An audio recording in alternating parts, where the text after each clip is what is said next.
Your body fights back as weight falls, even on Wegovy or Zepbound. A smaller body burns fewer calories, while hunger pressure can quietly rise. These drugs can weaken that defense, but they cannot erase it. A plateau usually means the gap between calories eaten and burned has closed. It does not mean your metabolism is broken or the medication stopped working. Wegovy, which contains semaglutide, and Zepbound, which contains Tirzepatide, reduce calorie intake by changing appetite signals in the brain. They can lower hunger, reduce thoughts about food, and make meals feel satisfying. That creates the calorie gap needed for weight loss. The body begins adjusting when weight starts dropping. Part of that adjustment is physics. A lighter body needs less energy to stay alive and move through the day. Walking, climbing stairs, and even breathing require fewer calories. The same meals that caused weight loss at 250 pounds may maintain weight at 220 pounds. The body can also reduce energy use beyond what the smaller size predicts. This is called adaptive thermogenesis, meaning the body becomes more economical with fuel. Muscles may use fewer calories for the same task. Resting energy use can also fall, narrowing the calorie gap further. Weight loss changes appetite signals too. Hormones and brain circuits that protect stored energy can push hunger upward after weight falls. Wegovy and Zepbound oppose much of that pressure. However, the defense can still appear as stronger evening hunger, larger portions, or renewed interest in snacks. This does not mean your body has chosen one exact weight and locked the scale there. The popular idea of one fixed set point is too rigid. Your body usually resists weight change across a range, not at one exact number. Biology, food environment, sleep, movement, medication, and past weight loss can shift that range.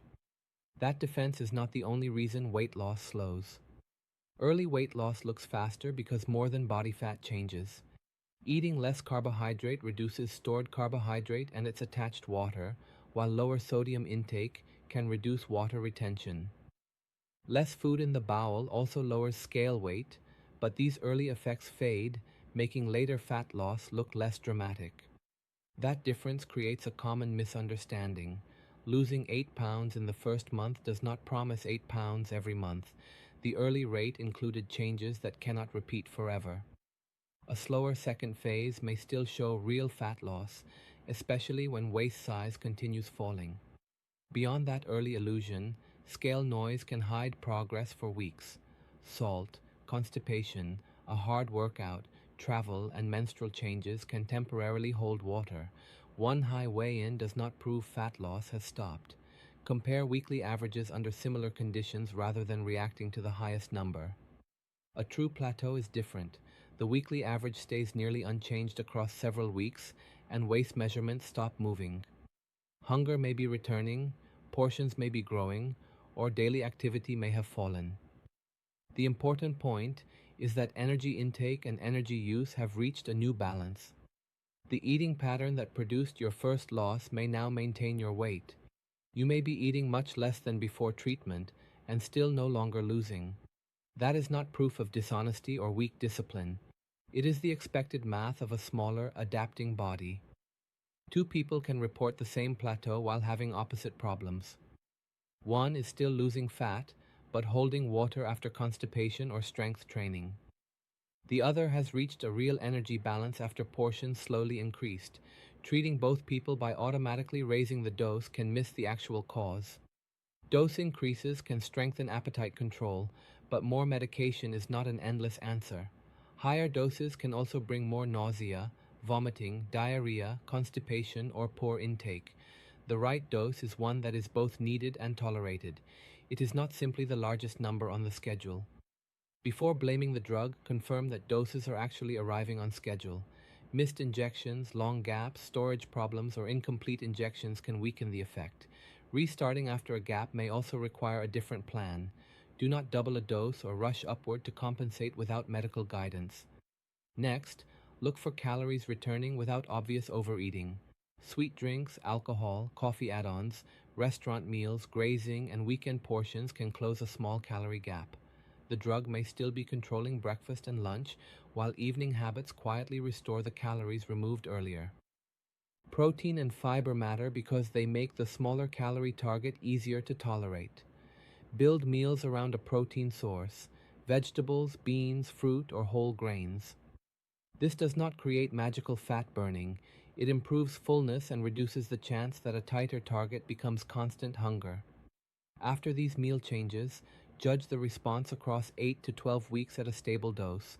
Review weekly weight averages, waist size, hunger, food intake, and injection consistency together. A flat 3-day scale means almost nothing. A flat multi-week pattern with no waist change deserves action. That trend must be compared with the starting point. Someone who lost 15% of body weight and improved blood pressure may be entering successful maintenance. Someone who lost 2% despite consistent treatment may need a different review.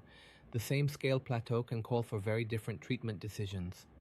Movement needs a separate review because people often move less without noticing. A lighter body burns fewer calories during the same walk.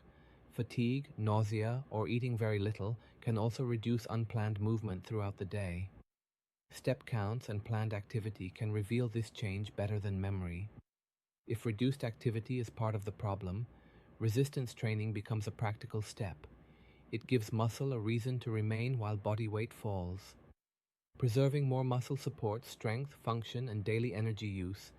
It cannot stop metabolic adaptation, but it helps preserve muscle during continued fat loss. A weak response also deserves a search for other forces blocking progress. Poor sleep, breathing pauses during sleep, low thyroid function, and severe stress can affect appetite or activity. Steroids, insulin, some mood medicines, and several other drugs can also promote weight gain. Medication changes require a clinician, not a home experiment. The next step depends on what these reviews find.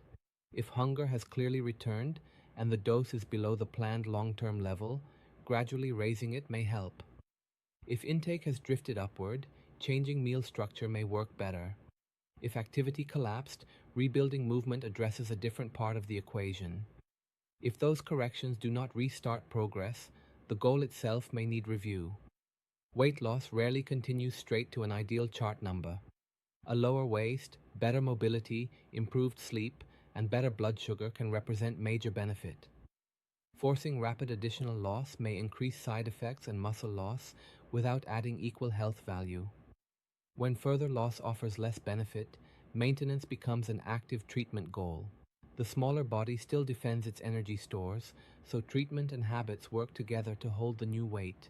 Continued therapy is often needed because obesity is chronic. Stopping the drug removes one force opposing hunger and regain. Your body fighting weight loss does not make further progress impossible.